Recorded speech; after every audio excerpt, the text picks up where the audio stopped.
Hey guys, it's Abelle time and welcome back to my channel. Today's video is going to be a tutorial video. I've never actually done one of these before, so that's exciting and also a little nerve-wracking. I've done like DIY videos with me, but I've never done a tutorial actually showing people how to do something. But on my completed journal collection, somebody commented about this journal, which I made using old composition notebook paper and binder clips and cardboard covers, and this is actually a cat food bag that I used as the cover. But back in 2020, when I first started journaling more seriously, as well as the pandemic happening, I didn't really have as much to write in, and so I made my own journal. I had lots of leftover composition notebook paper that fell out of other composition notebooks, and then I had leftover notebook covers from old school notebooks, and so I just used what I had and I created a new journal. These are two other composition notebook journals that I'm showing you just for the sake of showing where I got the materials for this.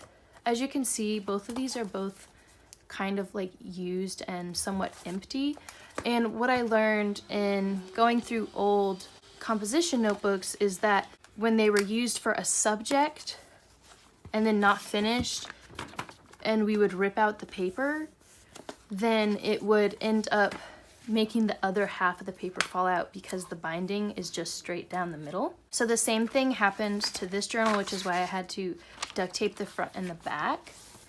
And then it's actually happening to this journal now, which I'm actually okay with because I used this for a group that I was in at my college, and I just graduated college, so I don't need to be using this book anymore. I don't know if you can tell, but there's about half of this notebook that got ripped out before. You can see the remnants of this over here. And just yesterday I was going to write in this and it started falling out. So this is the paper I'm going to be using to make the journal today.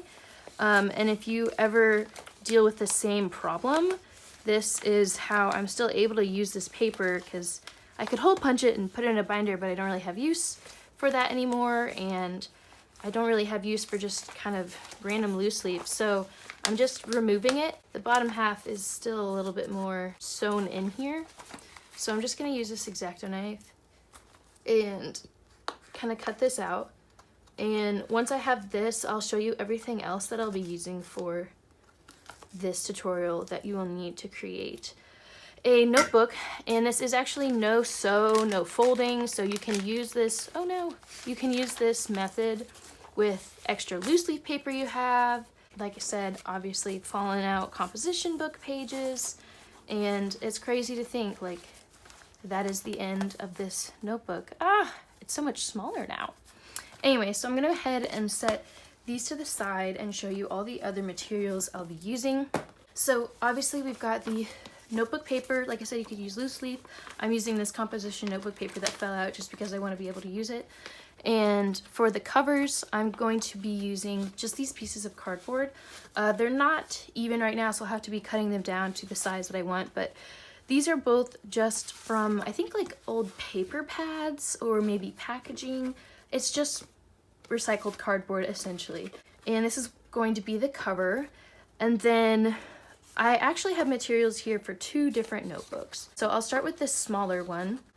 For this one, I want to try using this vinyl from actually Dollar Tree. And I think this is kind of made for the purposes of putting it in a Cricut machine. And I don't have a Cricut machine, but I love this like holographic print, and it's sticky, right? So I figured it would be a pretty easy cover to use. We'll see how it, if it wants to lay flat for me when I cut it. But so I'm gonna be using this to cover the covers, these for the covers, this for the paper, and then the binding agent are binder clips. I am just using these teeny tiny ones because it'll be a pretty thin journal, and the smaller the better because you don't want them, you know, being bulky. This journal, I was able to disguise them pretty well. There's one right here and there's one right here, but it's hard to tell because the thickness of the notebook is just about the same, and then I also was able to cover it up with this cat food bag, which I actually put on inside out because the inside was this like shiny material and I thought that was cool. So it doesn't really matter what you use for the covers. I would just say something that you can wrap around front and back through the spine. I mean, unless you want the spine exposed, but personally, I just think it would look better to have something covering it, you know. This is sticky, but I do have some tacky spray glue. You could also use like Mod Podge, and then an X-Acto knife to help me cut everything, as well as a straight edge and a cutting mat, but those aren't under here now. So that's all the materials that you'll need. Let's get started with the tutorial. All right, so to get started, now that I have my paper and I have my cover, I'm going to draw how large I want these to be. So I'm just gonna line them up. These are of slightly different like strengths and thicknesses, and I'm actually going to use the slightly more flimsy one on the front because that's going to be the one that you fold. The thing about this journal is that it's not technically going to lay flat. However, it's cardboard, so you can, you know, push it down as much as you want, but it's also a hardcover, so you'll have that cover to write on. So yeah, this isn't really a method I would suggest for like a super large amount of paper, but as you can see, you know, I'm working with kind of small amounts of paper and I'm, you know, doing it to salvage. So I'm just going to line these up with each other, and then I'm going to place my paper. Then I'm going to take this right angle ruler that I stole from my dad's workbench and just make marks as to where I want the cardboard to be. So I think I'm going to keep this shorter piece the same height, just to give it a little like wiggle room. So I'll go ahead and mark here.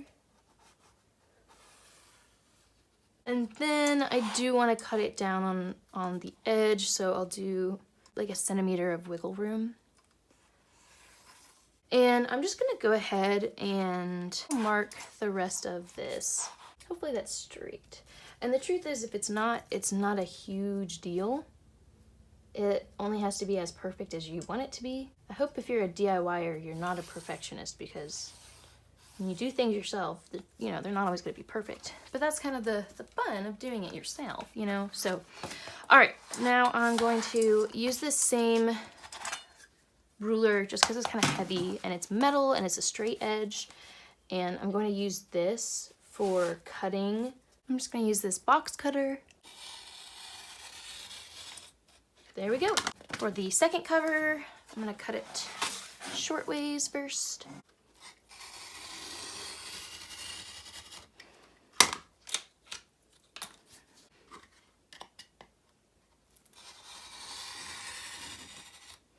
There we go. Okay, these may not be perfect, but hopefully these are around the same size. And they are slightly different. So I'm gonna do a quick trim of both of them at the same time, because I do want them to be even.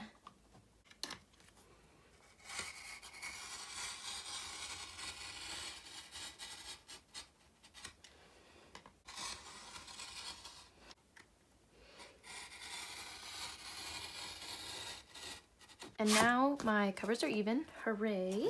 And it is time to clip them on here. So that's what it's going to look like. If you want, you can round the corners. I did not do that the first time, and I don't think I'm going to do it this time either, because that makes covering it a little more tricky around the corners. So I'm not going to do that. But this is my, let's see. This is my slightly thinner board. One side is like machine cut and one is hand cut, so I'm going to put the machine cut one on the edge and the hand cut one actually against the spine, because that one is going to be covered up. And then what you're going to do is line up your covers and your papers. My covers are a little bit larger than the paper is, so I want to make sure that is, you know, how I want it to be. And then I'm going to hold it, make sure it's where I want it to be. Okay, and just making sure everything is flush to the spine now. And then I'm going to binder clip these to hold it together. And that is that. So the next thing I'm going to do is, just so that the binder clips are like minimally in the way, is just squeeze the metal bits and take them off. There we go.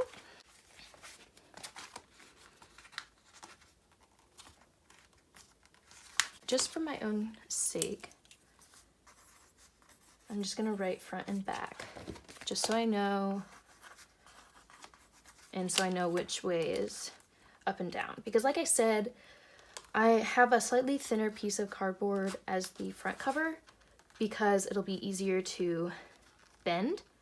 And that is one of the next steps I'm going to do, is actually bending the cover, because I want to measure how much of this vinyl I'm going to cut out. Yeesh. And I think I would like enough to cover the front inside cover too, but I guess we'll see. Next, I'm going to measure this. We've got about an inch of space, so maybe I'll just do that and cut it about here. Right, and now I'm just gonna cut, and then I'm going to start covering. So I don't know how sticky this is. I've used it, but it's been a while, so I might do some like glue spray. I think I will do some glue spray.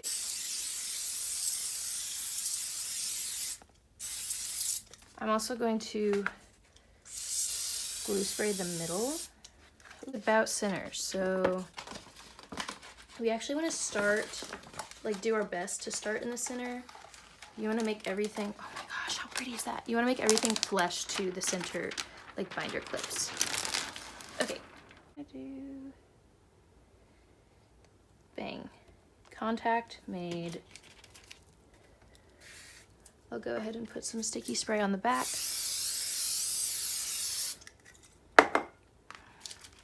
And we'll do the back first, because that's not going to be seen as much, and that is what we want. If there's going to be any mistakes, we want it on the back, right? Okay. So I'm starting from the bottom, from the binder clips, and I'm just smoothing it on. This is a little difficult not to do at the same time as the front. But like I said, we want to make sure to kind of figure out the trial and errors on the back first. Grr. Ah. It's okay, guys, don't worry.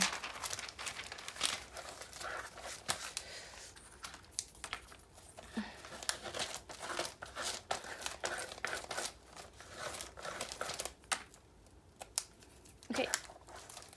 And now that has been done, what we're gonna do next is cut right here and fold up, cover the edge.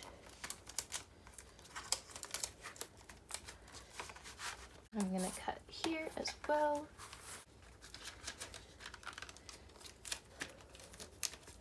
Fold that in. I hope you can see what I'm doing. Even if you can't, a little bit self-explanatory. I'm just folding over the vinyl. And then fold this. Using the scissors to smooth it down. Not perfect, but that's okay. And now the back cover is covered, and oh my goodness, it looks so pretty. Okay, so next we squish that. Then we pull it taut and fold it over and do some more squishing. Do lots of smoothing.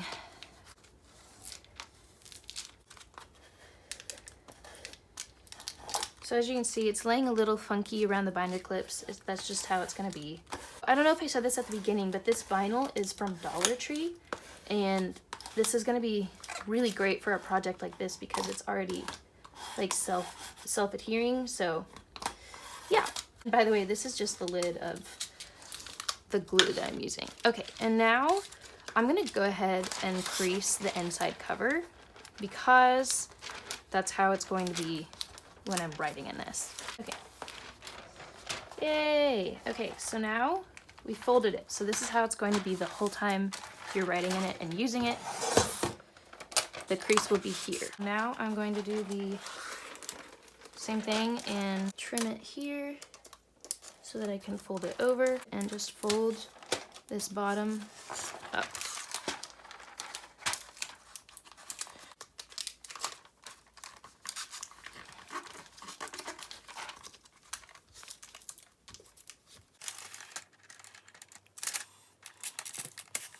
Do some more smoothing with the glue gun. Last thing is just to cut off this up here, and if you want you can kind of try and fold it in to cover up, though that's not really necessary. That's more of just an aesthetic thing if you want.